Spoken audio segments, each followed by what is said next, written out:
Igbanke is an autonomous community headed by 6 kings, which are not appointed by any Oba of Benin, either presently or before, and they are not Beninese. The people of Igbanke have been known in time past as Western Igbos, Midwest Igbos, Bende Igbos, Eka Igbo. In Igbanke, we speak Eka language, which the people of Benin neither speak nor understand. There is no similarity between both language. Igbanke shared common boundary with Eka communities in the north to Tekmo and Eka community in Ugweben, local government in Edo State. In the south with Agbo. Evangelists. We are seeing a recent development in Igbanke where the people have come out strongly against the Oba of Benin and have made a very strong statement that they are Eka Igbo. Of course, you could hear them saying they are not Benin, they don't know anything about Benin, they don't speak Benin, and what they speak is Igbo. We understand that Igbo have always been fragmented by Nigerian sovereign state by way of state creation and maybe regional zones. But the way it is, it looks as if all the Igbo people in different parts of the country are coming together.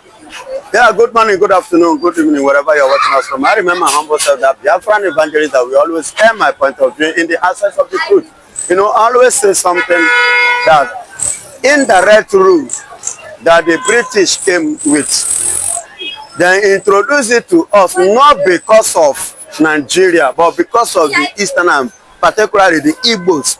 Because before their arrival, and when they enter Nigeria, they discover that the people that are more wiser are the Igbos. And it took them about 30-something years, you know, to be able to conquer the Easterners, to emerge them as one Nigeria that they claim to be. You know, and ever since that day, they have been using this divide and rule pattern system to make sure that the Igbos did not actually get themselves or come together as one and have themselves as one, so that there will not be what, you know, what is happening today, because they know that one day, a day like today will come, so they will start fighting. So I am not surprised on that, and today it is a very plus to the Biafrans, to the Igbos, that their brothers, their sisters, their brethren, the children are now realizing themselves, realizing the ancestral, you know, the ancestral father's land, where they actually come from. Of the truth, Igbanke is not Benin, and it can never be Benin. They are pure Igbo, and if you watch their language, they speak Igbo, they don't speak Benin. Yeah, I could remember a friend of mine who got married from Igbanke. You understand? So when we travel, we discover that true, Benin man will speak, they don't understand, except those who stay in Benin or who understand Benin language. But beside this, none of them understand each other's language except they learn it. So, and let me tell you, the Igbanke is pure. Go and check it. It is pure Igbo, and the Benin doesn't have rights. I repeat, they don't have rights over the Igbos. Okay, let me even bring this up, because personally I'm from Abo. I will tell you that the language we speak in my locality is exactly the same thing that is spoken in Igbanke. And we are Delta Igbo. And where it is, the creation of state put them in the door. And as you have it, the Oba of Benin came to impose or suspend their monarch. And are rising to say, no, the Oba, you have no power over us. What is your take? Yes, Oba doesn't have such power to do that. But, you know, in the time of creation of states, as per se, you know, that's the way by which Nigeria used to divide the Igbos. And now they are trying to let Oba know that even in a Benin, we the Igbos exist as well. We have rights as autonomous community in our place, and we have our own rights, even in a Benin city or Benin Empire. The Igbos will still have their own autonomous rights.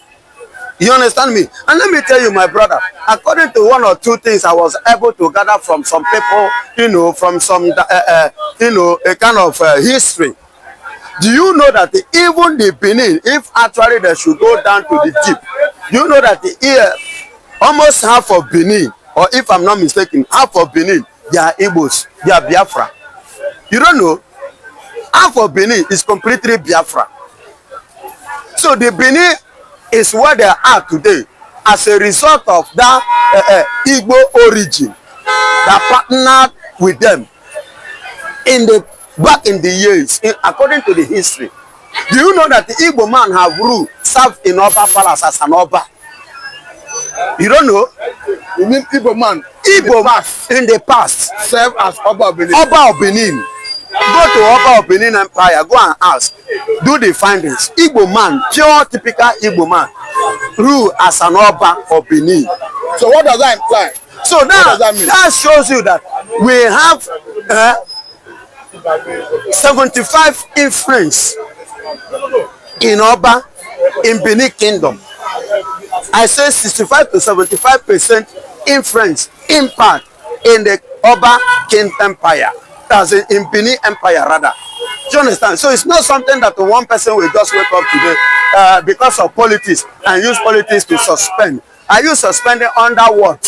And another thing is this. Any blood, I do tell you people one thing. Blood. You see that blood, Igbo blood. No matter how you try to bend it, one day he will speak. He will react. He will let you know, say, I cannot be controlled like this because I am not born to be a slave. And I've said it before. I don't know if it's in this platform, but I've said it in one of the platforms that in 1803, that spirit is still there. That mindset is still there. Whereby some Igbo heroes sacrifice themselves instead of becoming a slave. They sacrifice themselves by jumping into the river and being drowned in the sea. But remember that the other day you did say that the Igbos are the most traveled in the world. Should that explain the reason we see Igbos in part of Delta, in part of Benue, of almost every part of the country? Almost every part of the country. Could that be the reason? Of course. Do you know that before the creation of Nigeria, Igbos is already in the north? Do you know that? Igbos already having their establishment, having their dominatory stay in the north before the creation of Nigeria. And many people don't know this. Likewise, Lagos here. Igbos have already have their dominant stay, even in Lagos here, before the creation of Nigeria. But so their part is, Igbos believe in traveling, and it has become part of them. But what could you believe would have influenced that their potential to explore, to move around, to travel and all that? It is, one thing in life about Igbo man.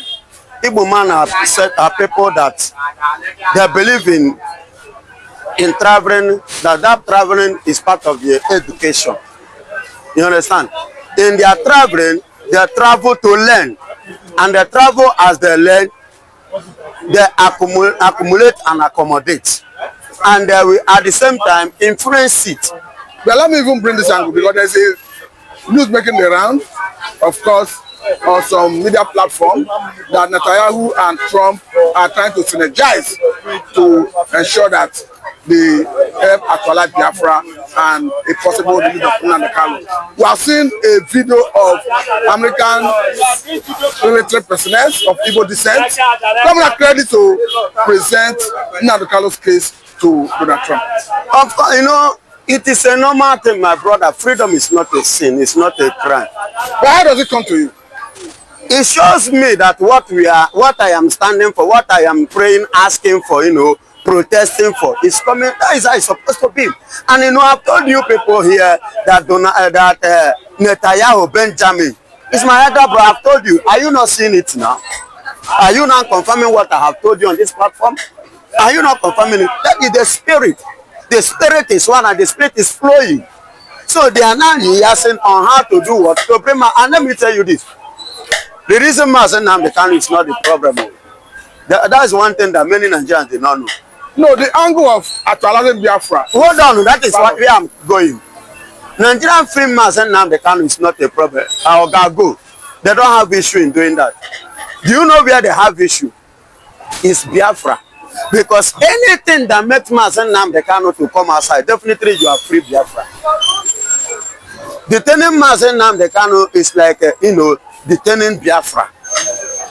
So free Mazen Nnamdi Kanu is like automatically freeing Biafra, because once he comes out and said, this is how I want it, or we are going, Baba, you will see, including the tree, the leaf, you are seeing, so everything on the ground will rise. But this movement involving Netanyahu and Trump, how does it come to you? It comes to me in essence because previous years we have been, shouting and chanting that we are Israel, this, that. The Israeli, you can remember in Anambra, that was during, I think, Buhari tenure. In 2016. It was Buhari tenure.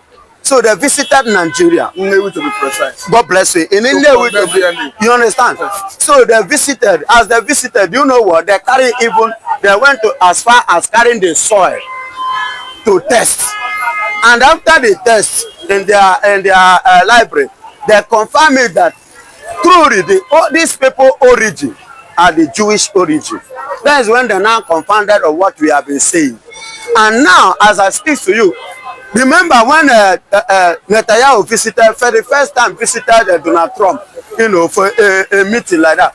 What did he first mention? He made mention of Biafra to Trump.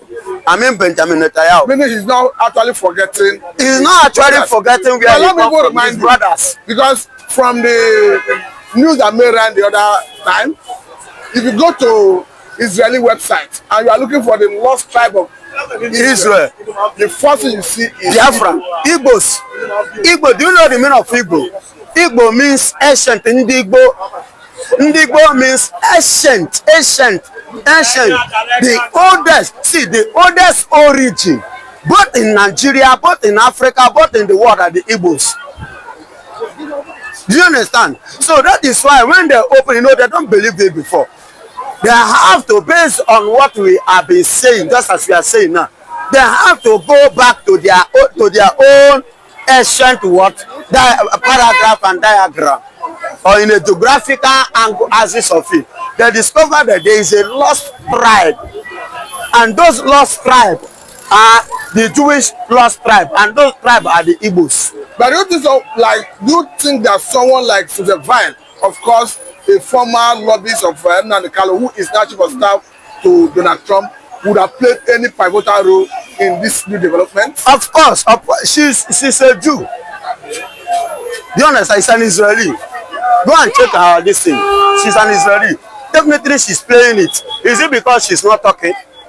She believes in action rather than talking. She's playing along because this is something that she knows very well. Nobody will tell her because she was once there. So she knows the in and out of it. And let me tell you, in case you don't know, she was part of the people that was even gingering Ngozi Orabezo, even giving her some info which she did not know, and some link to reach Donald Trump and Netanyahu. She was the one giving that link, in case you don't know. So I am using this medium to tell you and to tell everyone, if you're a Biafran, stand on your feet and stand firm. No shaking. No shaking, because what we have been crying for. As in what an is close by. Are you getting it? If the father is not there, the mother will be there. That is what it means when a child is crying, pointing hand. Say, in other words, as we have been crying, pointing hand, Netanyahu is there now. Donald Trump is there. And not only them, funny enough, let me tell you, after Biafra, there will be a cordial relationship between Biafra and Netanyahu, which I told is my brother, elder brother, Benjamin. Then 2, Donald Trump. 3, Putin. But if I may ask, I know that the foreign affairs minister of Russia made it very clear the other time, where he was admonishing countries of the world and going forward to start respecting self-determination. You know that once you talk of self-determination, the first thing that comes to mind is Biafra and Nnamdi Kanu. Yes. That is the point. You are not pointing to what I am saying, contributing in addition of what I am saying, and that is what I will continue to tell you. See, Putin too, let me tell you, as we speak now, Putin is planning to establish naval this in Sudan.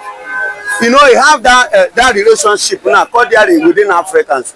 You know, the way he does his thing now, that is why I say, as long as the Biafra finally come out, Putin is coming to have that African-Russia relationship, Moscow relationship. And definitely people like us, we would like to relate. Do you know that Putin is a Jewish? He's a Jewish, he's an Igbo man. You understand me? Go and check his lineage. He come from East. So all these things you are saying, that these people you are saying that is in power currently now are the era of the Jewish nation. To do what? To liberate every nation that is called Jewish in the world. And God, who did it or who made it like that, have a purpose and a reason for doing it. Because my people have cried so much. According to the book of Exodus chapter 3, it's verse 7. He said, now I have seen their affliction, I have seen their tears, and I have come down to do what? To deliver them. And that is what is happening to them. Currently in this our era, we have been crying to God, and now God has heard our cry. And that is why he placed the Jewish, the Israelis in position, in a key position, so that we use them to give us what we want. Thank you. Because currently, the way it is, we know that actually America is the police of the world. Yes. And when Trump was trying to disassociate the American government with some countries by way of cutting the cost of governance, he didn't remove anything from Israel. Of course. And that grace that Israel enjoyed, do you think it could be extended to Biafra? Of course, already. It's already there. But if it's not extended to Biafra, why are they talking about Biafra?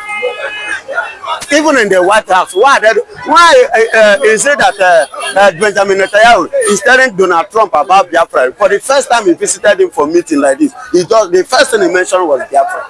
That means there is something between them, and that relationship is already there before now. Before both of them come to power, they have it in mind. So it will definitely extend. And then, no, I do say something. You cannot use old agreement to compare new agreement. The Bible put it this way: you cannot carry wine put in old bottle wine. You rather you put it in the new bottle wine. Biafra is the new bottle, which they themselves will like to pour their wine into. And from there, you begin to see the taste, the sweetness. The sweetness, I repeat again, the sweetness of a country called Biafra. Let me say very thank you for that. God bless you. Mr. Lamida, Mr.